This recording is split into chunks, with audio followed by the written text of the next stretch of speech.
창업과 경영이란 무엇인가? 오늘 우리 함께 나눠보도록 하겠습니다.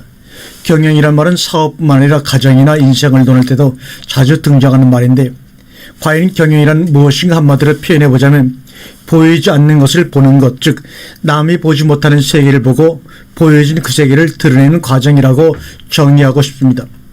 그러기 위해서는 많은 경험과 새로운 발상이 필요한데, 그것은 스스로 고민하는 과정에서 나옵니다. 그래서 경영이라는 것은 깨달음이라고 표현하기도 합니다.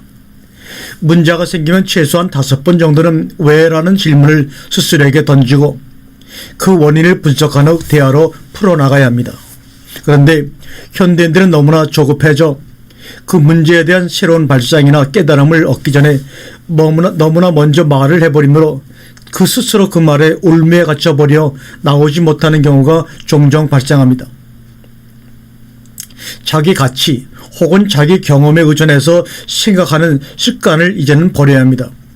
한 차원만 돌려 상대방의 처지를 생각하면 모든 것이 다르게 보이기 시작하며 거기서부터 새로운 경영이 시작이 되는 것입니다. 우리는 그것을 입체적인 사고라고 하죠.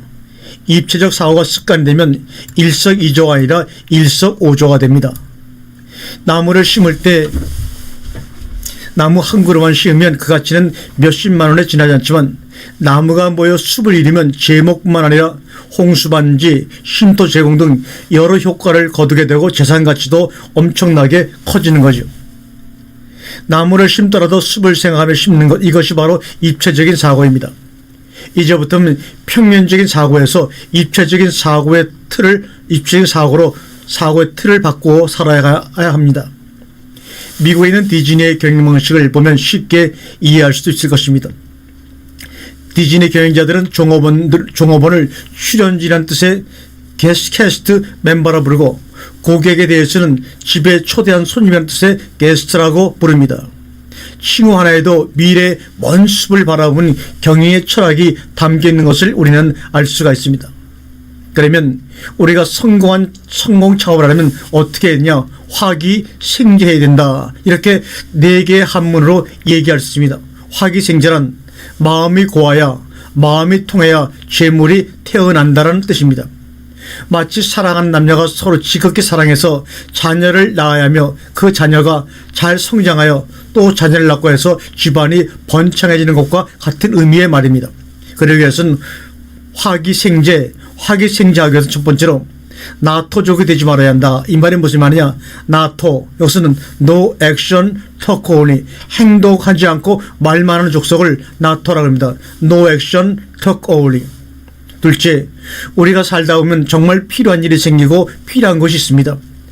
정말 그것이 내 인생에서 진정 필요하다고 믿는지, 믿지 않고 그저 생각으로만 하고 있는지를 판단하는 기준은 내 감정을 먼저 내세우지 않고 필요를 위해 내 감정을 100번도 죽을 수 있는지를 보면 판단할 수가 있습니다. 세 번째, 돈보다 먼저 사람을 얻으려고 애쓰라, 이 말입니다. 그러기 위해선 아무렇게나 한다고 사람이 얻어지는 것이 아니고 선인들이 말하는 지혜가 있어야 합니다. 그럼 이때의 지혜는 무엇인가? 생각에 보다 지극히 온유한 부분입니다. 겉으로 당장 드러나지 않지만 마음의 생각 속에 있는 온유한 부분이 드러나는 것을 지혜라고 합니다. 이럴 때 사람이 나를 따르고 나는 그 사람을 얻을 수가 있는 것입니다.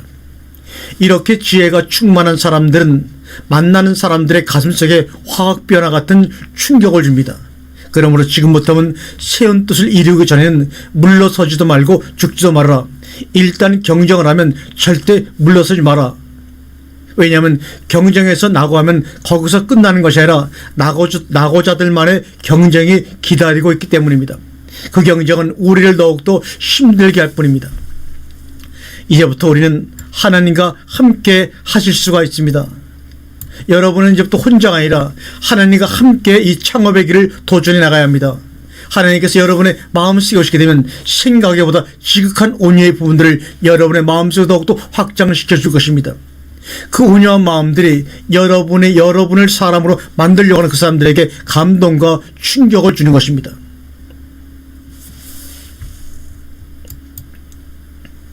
또한 창업이란 피크 익스피리언스입니다. 절정 체험입니다.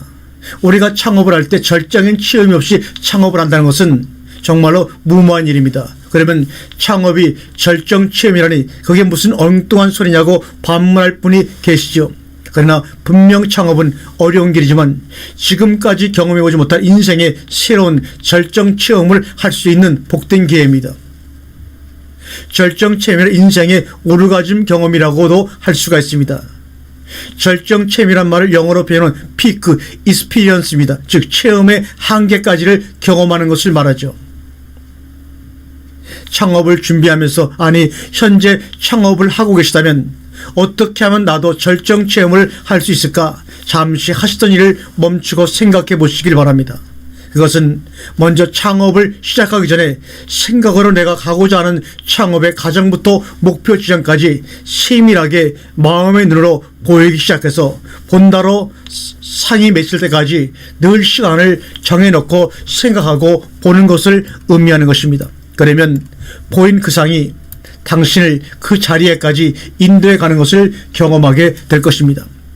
모든 경영의 대가들은 바로 이런 생활들이 보이지 않게 습관화가 되어 있는 사람들이었지 다른 것이 당신보다 특별해서 그렇게 큰 성과를 거둘 수 있었던 것은 아닙니다. 다만 당신 눈에는 다른 요인이 있을 것이라고 믿고 싶겠지만 이제는 그 생각의 방향을 조금 더 변화시켜 보십시오.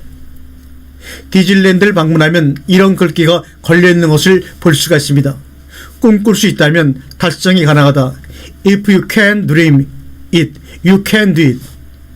지하 창고에서 생쥐나 그리던 아무도 알아주지 않던 한 청년이 무려 6번이나 사업을 해서 파산까지 했던 그가 감히 자신의 이름을 따서 디즈니랜드라는 어린이를 위한 꿈의 테마파크를 개장했을 때 기자가 어떻게 무일푼에서 아무도 도와주지 않는 학력도 초라한 당신이 이렇게 성공할 수 있던 요인이 무엇입니까? 라고 그에게 물어봤을 때 이렇게 대답을 합니다. 꿈꿀 수만 있다면 무엇이든지 이룰 수가 있습니다. 나는 불가능이라는 것을 몰랐습니다. 나는 뛰어가서 기회를 붙잡았던 것입니다. 라고 대답을 했습니다. 여러분, 마음속에 그려지는 그 꿈에 미쳐야 기적은 일어나고 창업을 성공할 수가 있습니다. 이 시간 여러분의 마음속에 그려지는 그 꿈에 여러분은 미치지 않고 그냥 먹고 살기 위해서 생존을 위해서 할 일이 없으니까 그것밖에 할 게 없어서 만약에 처음에 창업에 뛰어들었다면 지금 멈추는 것이 그나마 손해를 덜 보는 것이라고 저는 확신 있게 말씀할 수 있습니다. 조금 더 늦어지더라도 주변의 판단이나 눈치를 보지 말고 여러분이 앞으로 하고자 하는 그 일이 마음속에 그려질 때까지 그래서 그 꿈에 미칠 때 여러분의 삶에 기적이 일어날 때 그 기적을 따라서 진행하다 보면 창업은 여러분이 알지 못하는 놀라운 열매로 여러분에게 보답을 할 것입니다. 마음속에 그림이 그려지지 않으면 급하게 움직이지 말고 그리는 꿈이 마음속에 선명히 그려질 때까지 기다리셨다가 그림이 보이기 시작하면 그 그림에 미쳐서 따라가십시오. 그러면 기적도 당신을 따라오다가 어느 순간에는 당신을 앞질 나가서 기적을 이뤄놓고 당신과 여러분을 기다리고 있을 것입니다. 성공하는 사람들의 공통된 특징은 꿈속에서 자신이 성공한 모습을 보았기에 현실 세계에서 그 모습에 가까워지려고 노력하게 되었고 결국에는 그 꿈을 이루게 되었다고 고백하고 있습니다.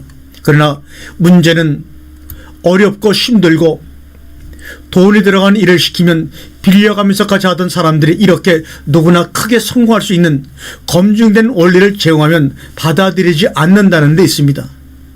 이 말씀을 듣는 여러분은 어떻습니까? 성공한 사람들과 그렇지 못한 사람과의 차이점은 바로 여기서부터 이미 시작되는 것입니다.